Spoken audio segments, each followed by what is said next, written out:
दूसरे सत्र में हमारे साथ जुड़े हैं, उन सबका हम करते हैं। ओम। अब हम चर्चा जिसकी कर रहे थे, अध्याय 7 और श्लोक नंबर जो है वो था 25, 25। ये जो श्लोक नंबर इसमें है, वो कहते हैं मूढ़ोयम, जो मूढ़ है वो मुझको नहीं जानता है, और जानता भी है तो किस प्रकार से जानता है? विपरीत जानता है, उल्टा जानता है। जैसा मैं हूं वैसा नहीं जानता, पूर्ण रूप से नहीं जानता, पूर्ण रूप से। वो भी एक मेरा रूप है, जैसे ये जो संसार है ये भी एक मेरा रूप है, लेकिन इसमें नाम और रूप दो चीज है, और हम अपने जीवन में नाम और रूप इसी को ही सत्य मान बैठते हैं। तो वो कहते हैं ये अधूरी बात है, नाम रूप भी मेरा ही है, लेकिन उसके आगे, उससे परे जो अनाम और अरूप है, जो अव्यक्त है ना, जो इंद्रियातीत है, उसको जो जानता है। ठीक है, अब आगे भगवान कहते हैं, वेदाहं समतीतानि वर्तमानानि चार्जुन, भविष्याणि च भूतानि माम तु वेद न कश्चन। भगवान कहते हैं कि मैं पीछे को भी जानता हूं, अर्थात जो अतीत है उसको भी जानता हूं, और मैं वर्तमान को भी जानता हूं, और मैं भविष्य को भी जानता हूं। मतलब भविष्य को मैं इस प्रकार से जानता हूं जैसे कोई व्यक्ति वर्तमान को देखता है। हम लोग ज्यादातर किस चीज के बारे में जानते हैं? वर्तमान को जानते हैं। इसीलिए हम कहाँ भागते हैं? अपने अतीत को जानने के लिए और अपने भविष्य को जानने के लिए हम वो जो भृगु संगीता है होशियारपुर वाले, वहां पर हम भागते हैं कि वहां पर जाएंगे तो अगर पन्ना मिल जाए, पृष्ठ मिल जाए और हमारी जन्म कुंडली मिल जाए तो हमको ये पता चल जाए कि हमारा अतीत क्या था। अतीत में भी हमारी उतनी रुचि नहीं होती है जितनी हमारी रुचि किसमें होती है? भविष्य में, कल हमारा कैसा हो। भगवान कहते हैं कि मैं तीनों को जानता हूं। अब ये जो बात संकेत कर रहे हैं कि मैं तीनों को जानता हूं, यहां एक बात और स्पष्ट रूप से हो जाती है। जिस समय भगवान अर्जुन को प्रोत्साहित कर रहे हैं, उत्साहित कर रहे हैं कि तू अपना कर्म कर, तू अपना कर्म कर, अर्थात तू क्षत्रिय है और तू क्षत्रिय भाव से युद्ध कर, क्षत्रिय भाव से युद्ध कर। तो कहते हैं ये जो बात कह रहे हैं, अर्जुन के मन में क्या है? कहीं ना कहीं हो सकता है ये शंका हो, ये शंका हो कि पता नहीं जीत होगी कि नहीं होगी। भाई योद्धा है ना, तो योद्धा में अर्थात युद्ध में तो 50% की उम्मीद होती है, हो सकता है जीत जाए और हो सकता ना भी जीते। लेकिन भगवान क्या कह रहे हैं यहाँ पर? संकेत क्या कह रहे हैं? कि मैं भविष्य को भी जानता हूं। इसका मतलब उनको सब कुछ दिखाई दे रहा है, उनको स्पष्ट रूप से दिखाई दे रहा है कि जो पांडव हैं, इन पांडवों की जीत होगी, अर्जुन तेरी जीत होगी, ये भी उनको दिखाई दे रहा है। संकेत दे रहे हैं भगवान कि मैं भविष्य को भी जानता हूं, मैं अतीत को भी जानता हूं। वो जो पूरी एक धारा है ना, पूरा एक जो प्रक्रिया जो चली आ रही है न जाने कब से, जन्म जन्मांतरों से। आपको ध्यान करिए कि जिस समय भगवान ने क्या कहा था अर्जुन को, अर्जुन ने जब ये कहा कि अरे मैंने तो तुमको अभी देख रहा हूँ, मुझे पता है कि तुम कब पैदा हुए थे। तुम अष्टमी पे, अष्टमी को जिसको आप जन्माष्टमी बोलते हैं, उस दिन आप पैदा हुए थे। और हम कहते हैं भगवान का जन्म हुए कितना समय हो गया, हम उसकी वर्षों की कैलकुलेशन भी लगाते हैं। तो कहते हैं कि वर्षों की, और तुम क्या कह रहे हो कि जिस समय सृष्टि की उत्पत्ति हुई थी तो ये ज्ञान मैंने किसको दिया था? सूर्य को दिया था, सूर्य को। कहते भाई मैं कैसे मान लूं? सूर्य तो अनादि है और तुम तो अनादि हो नहीं, तुम तो अभी पैदा हुए, अष्टमी को पैदा हुए, है ना, इस संवत में पैदा हुए। ये जो सब चीजें कैलकुलेशन है, वो तो वहां पर भगवान ने क्या कहा था? उन्होंने, भगवान ने कहा था कि देखो बहुत से तुम्हारे जन्म हुए हैं और बहुत से मेरे जन्म हुए हैं, मैं अपने समस्त जन्मों को जानता हूँ, सारे जन्मों को जानता हूँ, लेकिन तुम अपने जन्मों के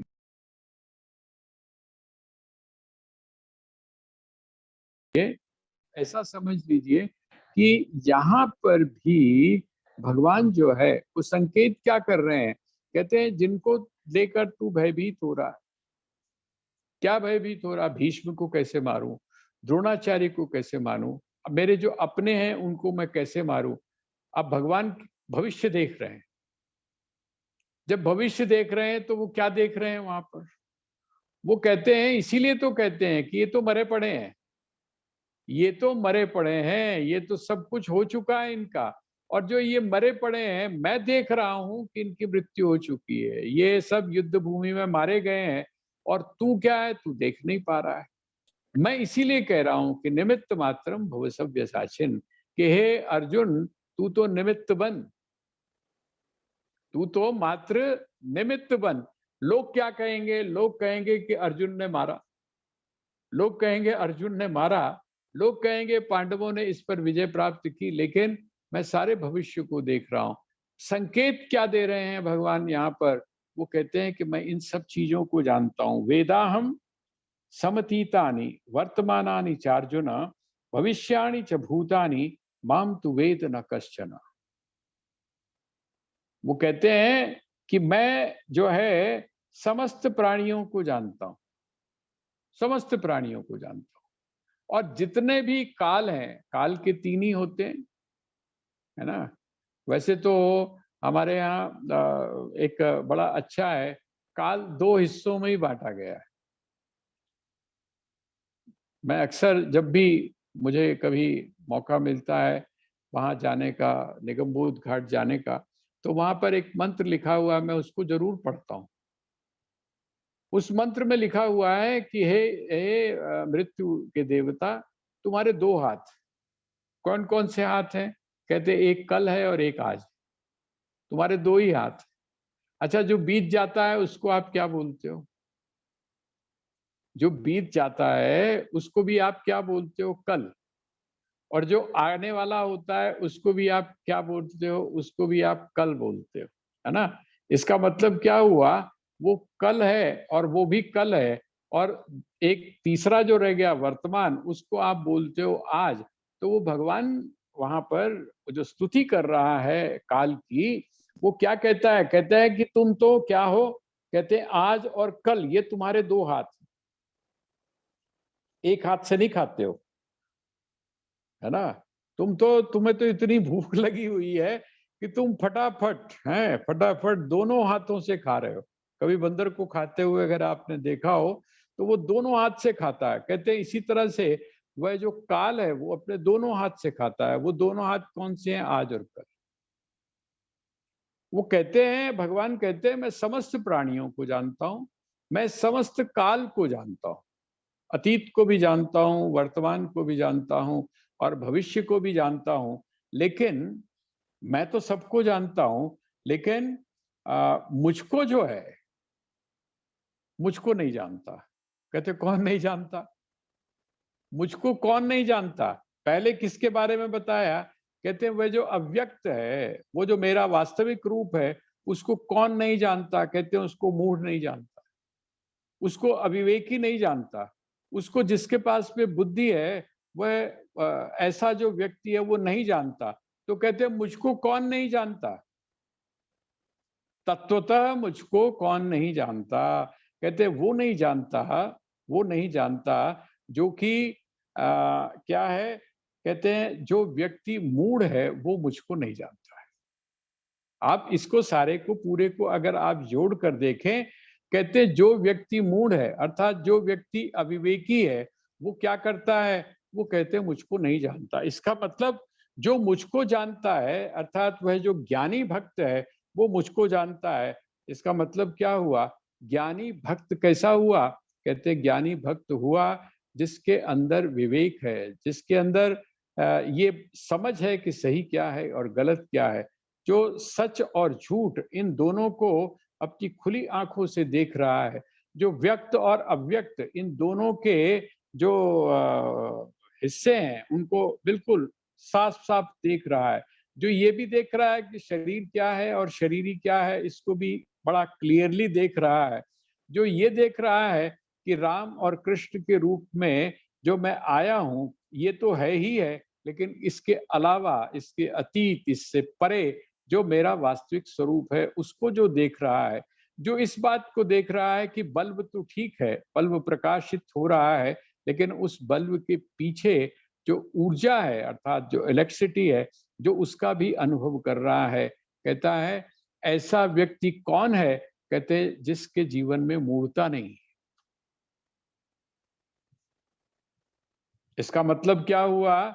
जो भक्त है, सच्चा भक्त कौन है? वो जो ज्ञानी भक्त है, वो ज्ञानी भक्त कौन है? वो इमोशनल नहीं है, वो भावुक नहीं है। ये नहीं है कि कभी रोना शुरू कर देता है और कभी गुस्से में आके सारा मंदिर का सामान उठाकर बाहर फेंक देता है। इमोशनल नहीं है वो। वो जानता है वास्तविक, मेरे वास्तविक रूप को जानता है।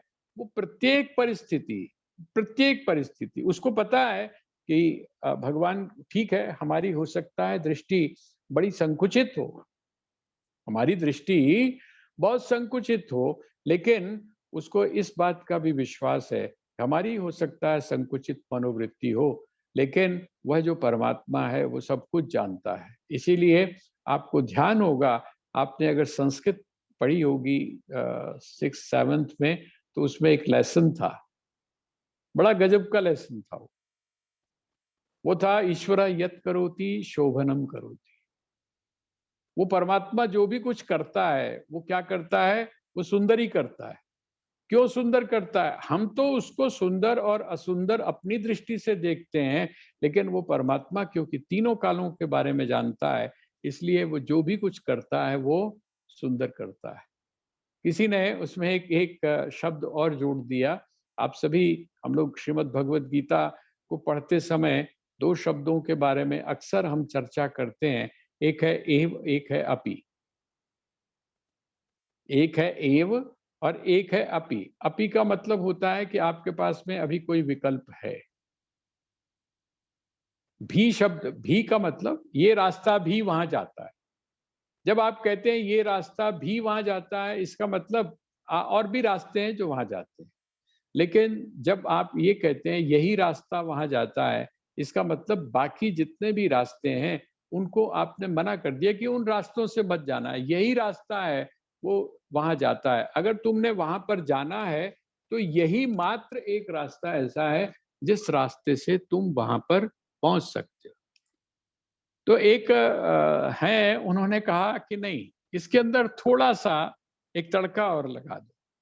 ईश्वर यत् करोति शोभनम करोति, ये बात समझ में आती है, लेकिन इसके बीच में अगर इसके साथ में एव जोड़ दिया जाए, ईश्वर यत् करोति शोभनम एव करोति।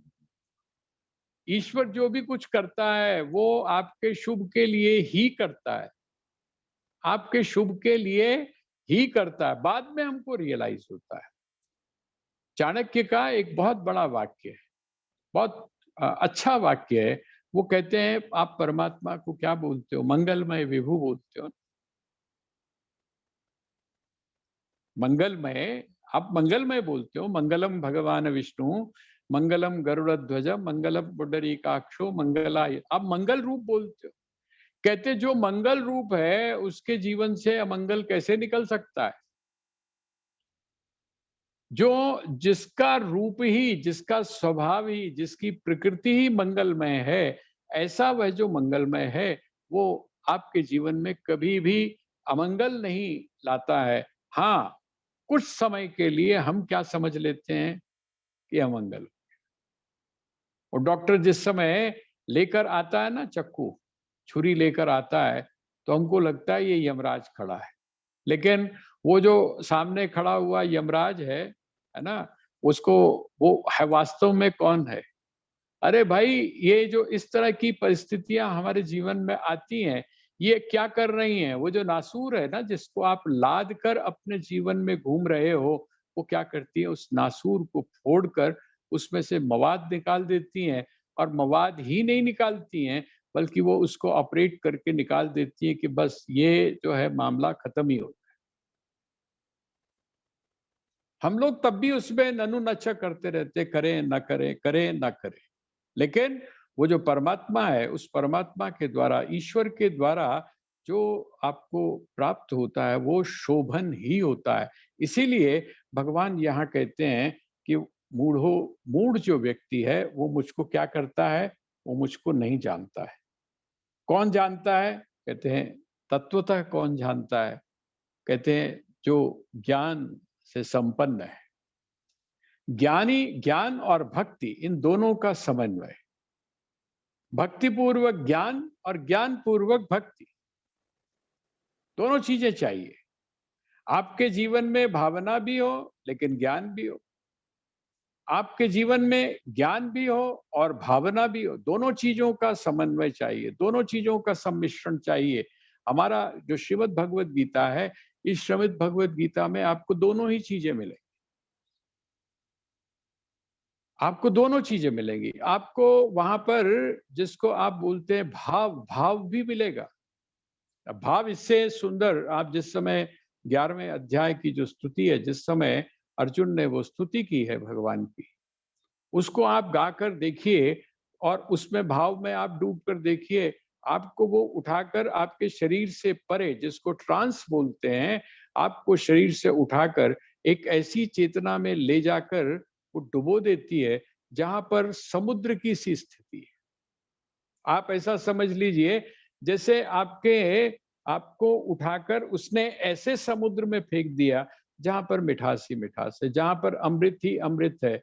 इसका मतलब आप जहां से भी, आप हाथ भी यदि मुख में लगाते हैं तो आपके मुख में अमृत जाता है। आप यदि मुंह खोलते हैं तब भी आपके मुख में, पूरा शरीर जो है वो आपका किसमें है? कहते हैं अमृत के अंदर उन्होंने डुबो दिया। और ज्ञान, ज्ञान आप देख ही रहे हैं, मतलब जिसको बोलते हैं डुबकी लगाना शुरू करो आप, तो आपको ऐसा लगता है जैसे और गहरे और गहरे और गहरे, क्यूरियोसिटी आपकी बढ़ती चली जाती है, जिज्ञासा आपकी बढ़ती चली जाती है। ये जो चीज है, ये आपको ज्ञान और भक्ति का समन्वय आपको कहाँ मिलता है? श्रीमद् भगवत गीता में। आप कहेंगे कर्म, कहते हैं भाई जिस समय ज्ञान और भक्ति का समन्वय होता है तब कर्म का वास्तविक स्वरूप आपके सामने निकल कर आता है। आपका आपका जो कर्म है, उस कर्म के ऊपर प्रभाव पड़ता है, कर्म के रूप में उसकी अभिव्यक्ति होती है। जैसे जब आपको मच्छर काटता है तो वो जो मच्छर काटने पर जो आपको वेदना है, उसकी अभिव्यक्ति कहाँ हुई?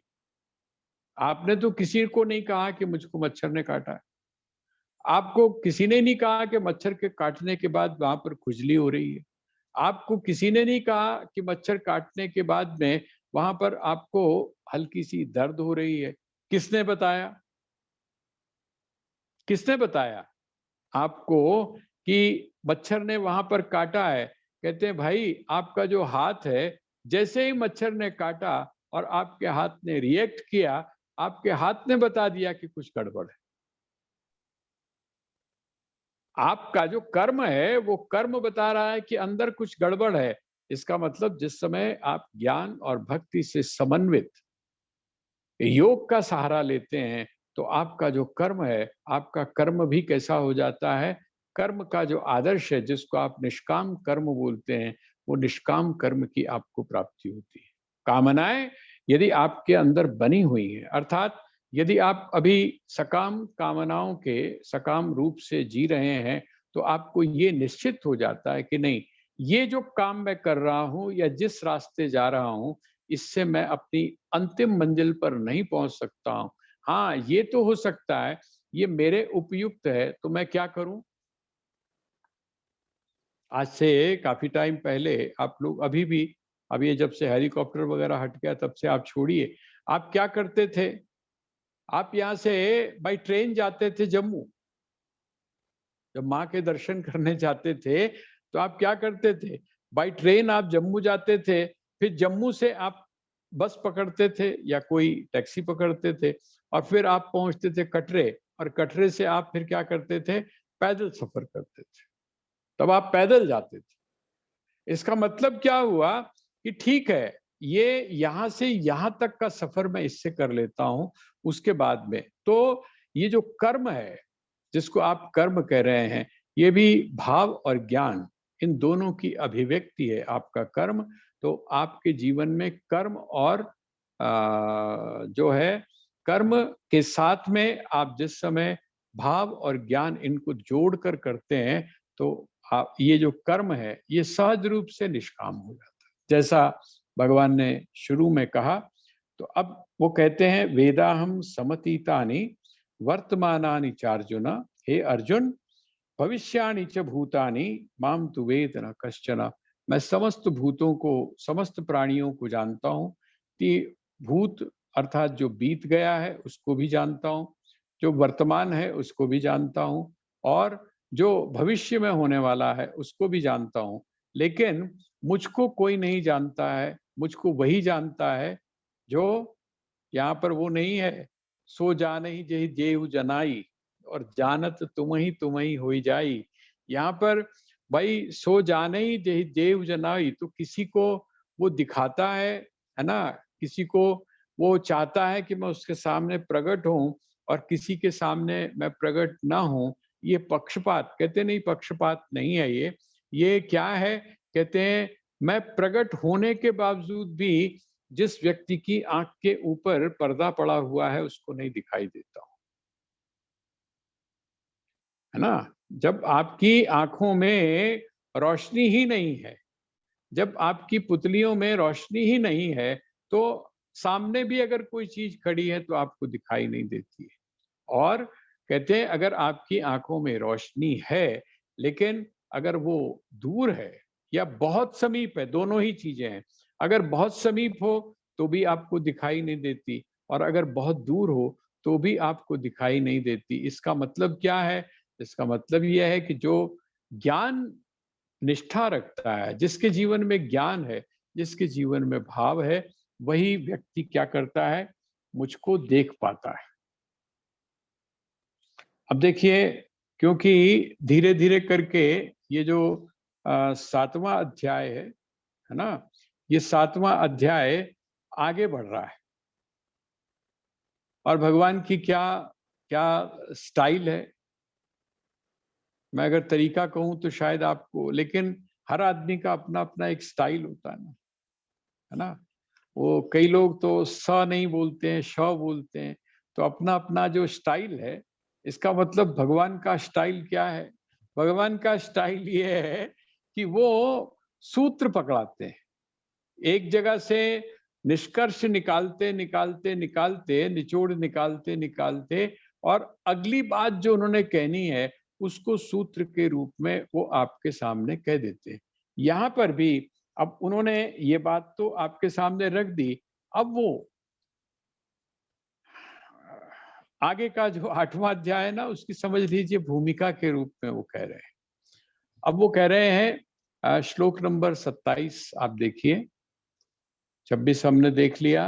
अब कहते हैं इच्छा द्वेष समुत्थेन द्वंद्व मोहेन भारत सर्वभूतानि सम्मोहम सर्गे याति परांतप। वो कहते हैं इच्छा द्वेष समुत्थेन द्वंद्व मोहेन भारत। देखिए, जिन जिन शब्दों का प्रयोग भगवान कर रहे हैं, वो कहते हैं कि ये जो अज्ञान है, जिसको अज्ञान कहते हैं, जिसके कारण वो मुझको देख नहीं पाते, उसका थोड़ा सा वर्णन कर रहे हैं भगवान। लेकिन साथ ही एक बात कह रहे हैं, अर्जुन के लिए किस शब्द का प्रयोग किया? भारत। ठीक है, भारत। भारत का अर्थ क्या होता है? जो प्रकाश में लगा हुआ है। वर्णन किसका कर रहे हैं? अंधकार का कर रहे हैं कि जो अंधकार, ये अंधकार है, ये कारण, अंधकार का कारण ये है और ये अंधकार का स्वरूप है। और साथ में अर्जुन को जो विशेषण दे रहे हैं, अर्जुन को कह रहे हैं भारत। भारत का अर्थ होता है जो प्रकाश का पुंज है। वो क्यों कह रहे हैं? देखिए, जब तक आप अपने बच्चों को, जब तक आप एक शिक्षक हैं और अपने विद्यार्थी को आप बूस्ट नहीं करते हैं। जीवितेश, ओ जीवितेश, क्या कर रहा था? इधर आ। इसके जो हाँ जी, जीवितेश जी कौन है ये जरा म्यूट कर लीजिए। हाँ जी, हाँ, म्यूट कर लीजिए, म्यूट कर लीजिए। मैं तो घबरा गया, मैंने कहा मेरा नाम कैसे बदला गया? तो मैं तो गड़बड़ हो गया था। तो प्लीज़ ज़रा म्यूट कर लीजिए आप इसको। हाँ, तो आइए जब कभी भी ऐसी कोई बात होती है तो म्यूट कर लिया करिए, है ना? पता चला आपने सब्जी वाले को बुलाया तो दिक्कत हो जाएगी हमको। तो ये है, अब वो कहते हैं भारत शब्द। भारत शब्द का अर्थ क्या है? ज्ञान। इसका मतलब संकेत क्या कर रहे हैं? जैसे मैं आपको बताया बूस्ट करते हैं ना, आप अपने शिष्य को, एक शिक्षक जो है अपने विद्यार्थी को, एक पिता और माता अपनी संतान को बूस्ट करते हैं। अगर वो हमेशा डिमोरलाइज करते रहें, आप अपने, आपके यहाँ जो कर्मचारी हैं, आपके यहाँ जो काम करने वाले, उसको अगर आप माथे के ऊपर हाथ मार मार के हमेशा ये बोलते हैं तेने तो कुछ करना नहीं आता, तेने तो कुछ करना नहीं आता, तेने तो कुछ करना नहीं आता, अक्सर हम करते हैं। पता नहीं की सिखाया तेरे माँ प्यो ने, समझ रहे हैं आप बात? पता नहीं की सिखाया है तेरे माँ प्यो ने, बस आपने ये बात कही और उसका जो सीखा हुआ होता है वो भी सब भूल जाता है। हम ये भूल जाते हैं कि अगर हमको भी हमारे जो बड़े थे ऐसी बात बोलते थे तो वो हमको कितनी चुभती थी, आर पार हो जाती थी। हम दूसरे व्यक्ति को डिमोरलाइज करते हैं। देखिए, प्रत्येक व्यक्ति में पॉजिटिव भी है और नेगेटिव भी है, अच्छाई भी है और बुराई भी है। आपकी समझदारी क्या है? आपकी समझदारी ये है कि आप बुराई को बार-बार कोसने की जगह आप अगर उसकी अच्छाई को निकाल कर बाहर लाते हैं, तो वो अच्छाई कुछ समय के बाद में आपके भीतर जो रहने वाली बुराई है, उसको भी नष्ट कर देती है। जब प्रकाश आएगा वहाँ पर, तो वो क्या करेगा? वो अंधकार को समाप्त कर देगा। आप अगर अंधकार को कोसते रहेंगे तो उससे प्रकाश आने वाला नहीं है। यहाँ पर भगवान ने बिल्कुल उसी नीति को अपनाया है। वो कह रहे हैं कि हे भारत, भारत एक तो भरत वंश में पैदा हुआ है। और भारत क्यों कहा है? भा माने होता है प्रकाश, भा माने होता है ज्ञान। जो ज्ञान में रत है, हमेशा ज्ञान में लगा हुआ। कैसे ज्ञान में लगा हुआ? देखिए, ये थोड़ी सी बात थी, थोड़ी सी बात थी, दो टूक बात खत्म हो सकती थी, लेकिन ये भारत, ये क्यूरियोसिटी, ये जिज्ञासा जो अर्जुन के अंदर है, उसी ने हमको क्या दे दिया? हम सबको क्या दिया उसने? अर्जुन की जो जिज्ञासा थी, अर्जुन का जो भारत होना था, उसका परिणाम क्या हुआ? उसका परिणाम ये हुआ कि उन्होंने हमारे लिए ज्ञान का और प्रकाश का एक ऐसा पुंज लाकर रख दिया, जिससे आज हम अपने-अपने हिसाब से, कोई किसी के पास छोटा दीपक है, किसी के पास में बड़ा दीपक है, ठीक है? उसके हिसाब से हम अपने जीवन में चल रहे हैं। थोड़ा-थोड़ा करके ही हम आगे बढ़ने की कोशिश कर रहे हैं। तो यहाँ ये जो भारत शब्द है अर्जुन के लिए जो संबोधन है, ये बहुत महत्वपूर्ण है। वो कहते हैं इच्छा द्वेष समुत्थेन द्वंद्व मोहेन, इच्छा द्वेष, इससे इससे इसके कारण जो उत्पन्न है, कहते हैं कौन कौन सा? द्वंद्व मोहेन। द्वंद्व का अर्थ आपको ध्यान होगा। द्वंद्व का अर्थ क्या होता है? द्वंद्व का अर्थ होता है जिस समय दो शब्द इकट्ठे चलते हैं। द्वंद्व मोहेन। मोह किस चीज का? कहते हैं द्वंद्व का। जय का, पराजय का, लाभ का, हानि का, निंदा का, स्तुति का, ये द्वंद्व है। द्वंद्व मोहेन, है ना? और कहते हैं सर्वभूतानि सम्मोहम। सर्वभूतानि अर्थात ये संपूर्ण प्राणी जो हैं, संपूर्ण प्राणी किससे मोहित हैं? तो कहते हैं द्वंद्व मोहित। इच्छा और द्वेष, इच्छा और द्वेष, इनसे जो पैदा होने वाला द्वंद्व मोह है, अर्थात जो द्वंद्वात्मक जो मोह है, उससे क्या होता है? सर्वभूतानि सम्मोहम। समस्त जो भूत है अर्थात समस्त जो प्राणी है वो सर्गे यान्ति परंतप। दो प्रकार के विशेषणों का प्रयोग है। ऊपर वाली जो लाइन है उसमें उन्होंने भारत शब्द का प्रयोग किया है और दूसरी वाली जो लाइन है उसमें उन्होंने कहा परंतप। परंतप का अर्थ है दूसरों को तपाने वाला। दूसरों को मतलब सबको तपाने वाला कहते नहीं। परंतप का अर्थ होता है जो आपका शत्रु है उस शत्रु को तपाने वाला। शत्रु जिसको देखकर क्या हो जाता है, भयभीत हो जाता है। शत्रु को लगता है अब आप जिस समय वो आकर आपके सामने खड़ा हो जाता है तो वो एक तरह से निर्बल हो जाता है। परंतप तुम्हारे सामने जो है वो क्या होता है, तुम्हारे जो शत्रु हैं तुम्हारे धनुष की टंकार को सुनकर उसकी आवाज को सुनकर क्या होता है, शत्रु कंपित हो जाते हैं, उनके हाथ से अस्त्र और शस्त्र भी गिर जाते हैं। आपने अगर कभी महाभारत पढ़ा हो, डरिएगा मत, मैं तो कहता हूं आप जरूर पढ़िए महाभारत।